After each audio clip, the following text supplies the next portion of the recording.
Okay, so let's talk about stepping into unwavering self-esteem, and a potent practice for you to start loving yourself and feel good about who you are. And we can only start this journey once we debunk this myth. Confidence, self-worth, self-esteem, self-love are not something that you are building up, are not something that you are creating, are not something that you are learning either. They are something that you were born with and you disconnected from somewhere along the way. And the reason we start losing confidence, self-esteem, we unhook ourselves from our self-love is because somewhere along our journey we are starting to reject parts of ourselves in order to fit into the outside world. So the process, the journey of stepping into our unwavering self-esteem, unwavering confidence is not a process of becoming. It's actually a process of unbecoming. You see, we are feeling like we are lacking self-esteem. We feel anxious, we feel doubtful inside ourselves when there are parts inside ourselves that we are rejecting. We are feeling like they are not good enough in order to be seen because they feel unacceptable. We were conditioned to believe that these parts in ourselves that we are hiding, we are rejecting, are unacceptable. And the truth is that in objective terms, these parts that we are so ashamed of sometimes or feel guilty around many times are not really unacceptable. They are perfectly fine parts of ourselves, but we were conditioned, we were taught to believe that they are not good enough. So the act of rejecting parts of ourselves is what creates the wounded self-esteem. Now here's how we are healing this self-esteem woundedness. I'm gonna take you through a process and I really want you to walk through it with me. Not just listen, like, yes, it's interesting what Cristina is saying, but really take yourself through this journey. Go through the steps, apply them, because the gift that you will be giving to yourself will be invaluable.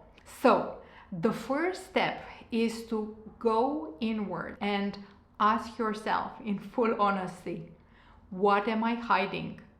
What are the parts in myself that I'm rejecting? And be really honest with yourself. You'll discover that probably these parts can be something like sensitivity. You felt like sensitivity is a weakness, or your full expression. You felt like expressing yourself fully, truthfully is inadequate. Or maybe you are hiding your physical appearance, or you are rejecting your physical appearance because it feels like it's embarrassing. Or maybe you are hiding and rejecting your geekness side because it feels like, oh, that is so uncool. Or maybe you are hiding, rejecting other parts of yourself that you haven't even had awareness around until now. Go inward and let yourself acknowledge, what have you been hiding? What have you been rejecting? What have you been labeling as being unacceptable, unlovable in yourself? And let yourself step into this awareness. Now, I want you to ask yourself this question. What and why would it be so scary if I didn't get the external approval? Why would it be scary not to be validated or loved or accepted externally?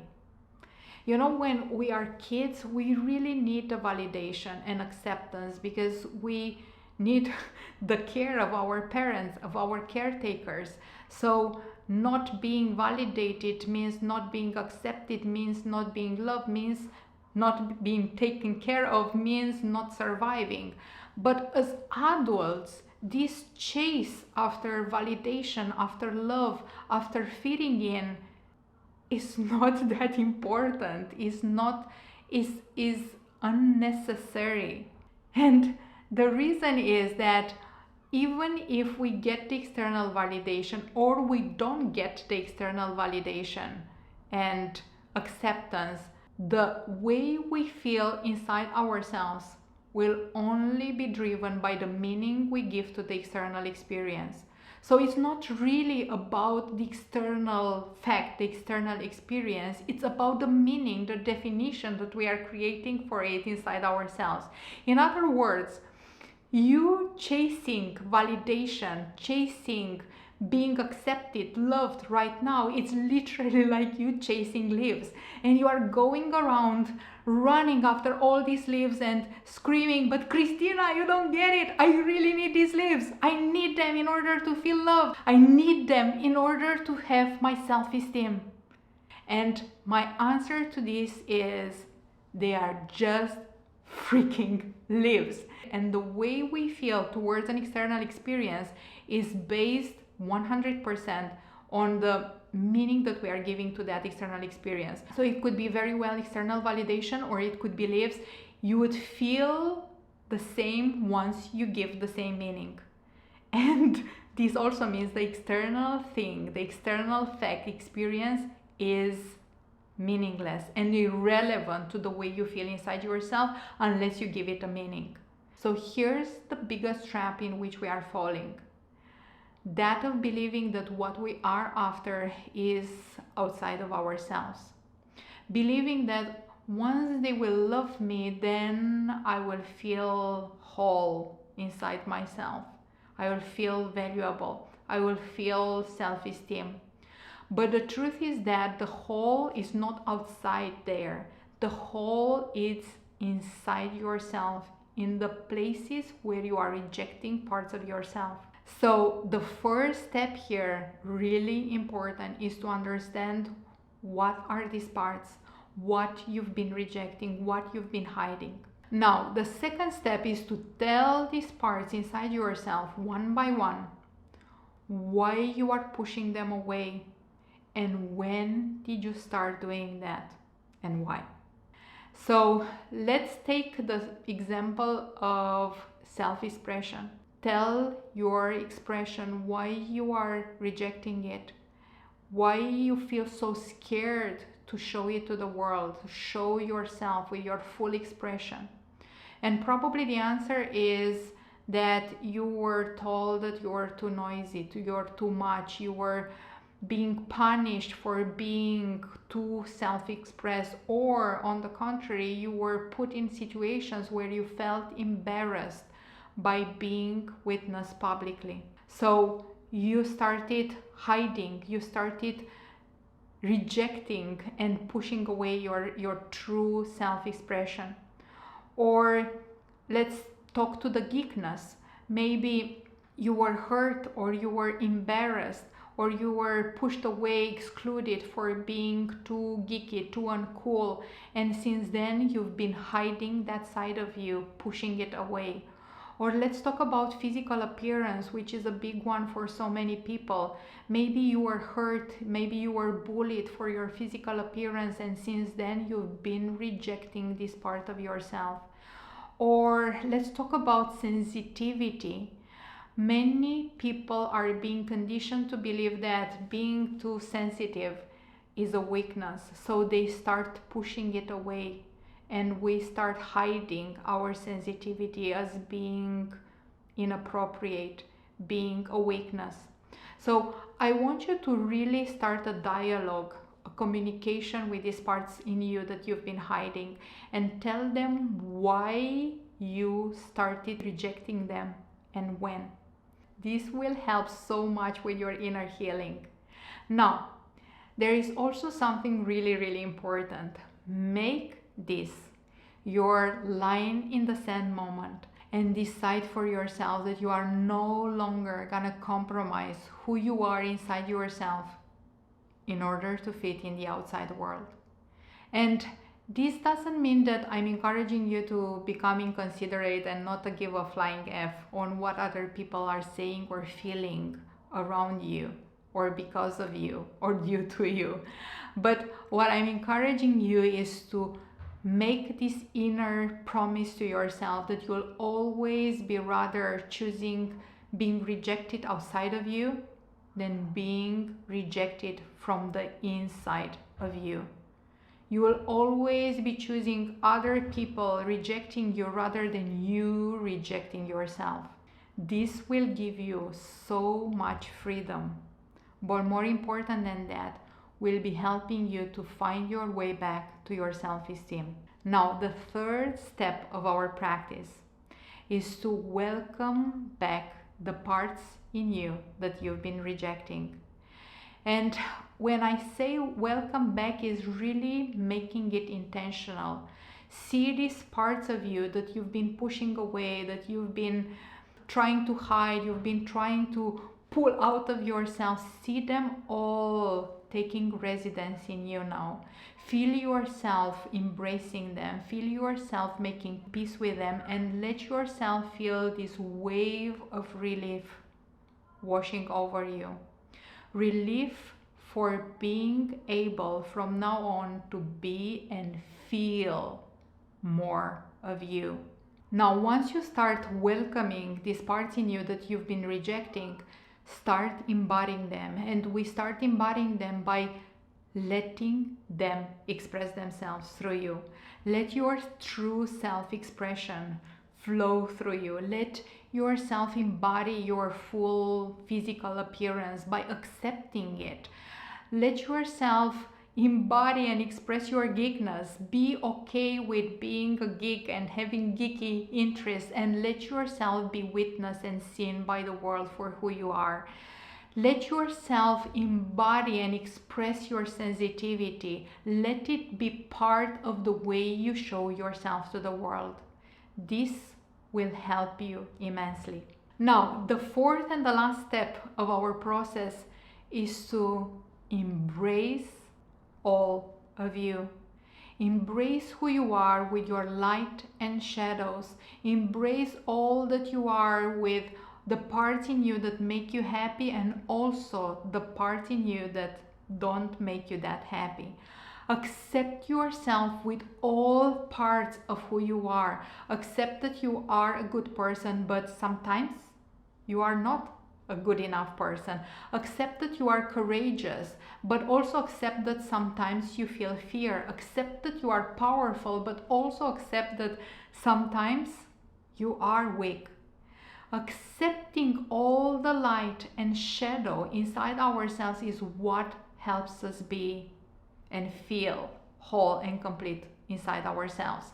And this means also accepting parts such as anxiety or rage or jealousy or shame or guilt, parts in ourselves that we tend to push away so much.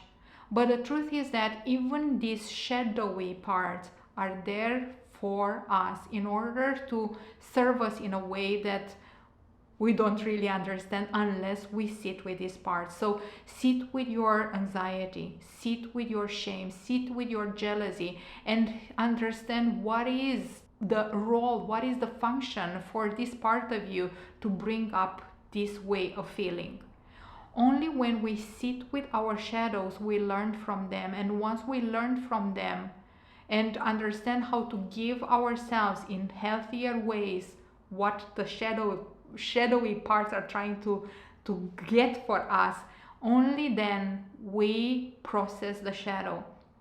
We heal the shadow by giving to ourselves what we need inside ourselves, but in healthier ways. So this is the step where you are embracing your fullness.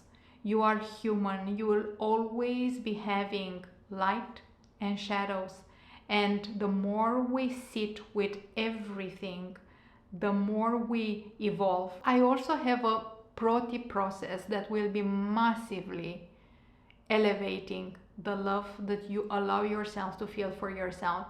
And here's what I want you to do.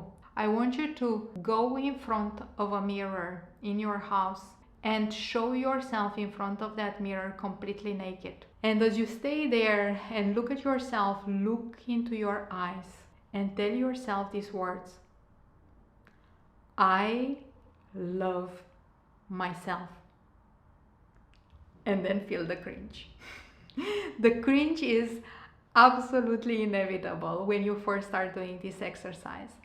But then go and look again into your eyes and tell yourself once again, I love myself. And then feel again the cringe. Here's the secret here. Most people, when they are explaining this technique, would be telling you, and then go and repeat 100 times, 1,000,000 times this affirmation, I love myself, and eventually it will sink in and you'll start loving yourself and everything will be great. But the truth is that it's not about the affirmation. It's about being able to sit with the cringe and process it through your body.